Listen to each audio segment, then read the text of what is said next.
Hayyee akkam jirtu hordoftoota keenya bakka jirtanitti nageenyi keenya isin haa qaqqabu jecha ani Sool Deebiidha. YouTube channelii Odaa Tube irraa akkam jirtu nageenyi badhaadhaa isiniin jecha. Har'a barnoota tokko qabadhee isiniif dhiyaadheera garuu sana dura otoo isatti hin darbiin jechuudha. YouTube keenya subscribe gochuun nu jajjabeessaa. Odaa Tube channelii keessan jalqabaa yookiin filannoo keessan jalqabaa. Subscribe godhaa, share gochuun hiriyoota keessaniin biraan ga'a. Barnoota teknooloojii akkasumallee koomediiwwan garaagaraa irraa argattu. Nuti sammuu humna keenya otoo isin ittiin qusatiin beekumsa keenya irraa isinii qooduuf qophii keenya xumurree jirra. Maallee isinis Odaa Tube qofa subscribe gochuu qofatu isinirraa eegama. Maarree har'a barnoota tokko qabannee isinii dhiyaanneerra. Barnoonni keenya sunis akkamitti telegiraamii keenya haak ta'eera yookiin hin taane kan jedhu adda baasuudha. Yoo haak ta'eera ta'e akkamitti immoo warraan haak godhan sanarraa deeffachuu dandeenya yookiin immoo akkamitti moobaayilii isaanii keessaa loogaawut gochuu dandeenya kan jedhu waliin ilaalla. Maarree jalqaba akkuma daataa argitan daataa keenya banannee gara appilikeeshinii telegiraamiin deemna. Appilikeeshinii telegiraamii haala kanaan erga deemnee booda deemna jechuudha. Akkamitti akka haak ta'ee fi hin taane akkamitti akka adda baasnu waliin deemnee ilaalla. Maarree amma bakka kana yookiin bakka tuqaa sadii kana tuqnaa jechuudha. Jalqaba eega bakka kana tuqnee booda gara seetingii deemnaa jechuudha. Kunoo akkuma argitan seetingiin naannoo kana jirti. Erga seetingii kana cuqasnee booda haala kanaan daaslume privacy and security kan jettu tuqnaa jechuudha. Privacy and security kan jettu kunoo ishii kanadha.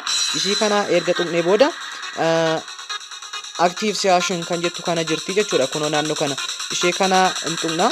Haala kanaan ishii kana erga tuqnee booda akka haak ta'ee fi hin taane nutti mul'isa. Kunoo haala kanaatiin nu fida. Amma fakkeenyaaf kan koo namni tokko keessa jira jechuudha. Jechuun namni silkii biraatiin loogiin ta'ee jira. Yoo telegiraamiin keenyi haak hin taane ta'e kan irra keessatti argina. Kana ol qofatu nu dhufa jechuudha. Ishii kana qofatu nu dhufa. Maqaa bilbila keessaniitiin sinii dhufti. Garuu haak ta'eera taanaan warreen haak godhanii itti fayyadamaa jiran naannoo kanatti sinii tartiibessaa jechuudha. Amma fakkeenyaaf kan koo akkaawuntiin tokkoon jechuun bilbila tokko keessatti galee jira.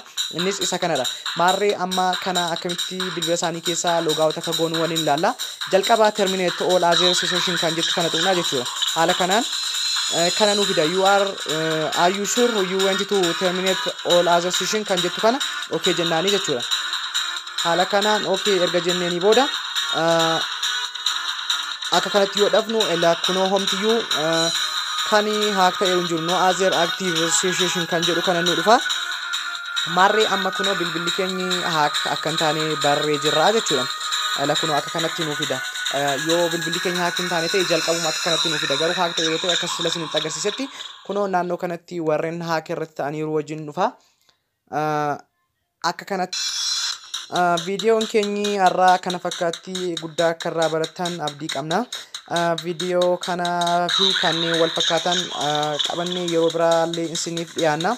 Maarree isinis YouTube keenya subscribe gochuu hin dagatina.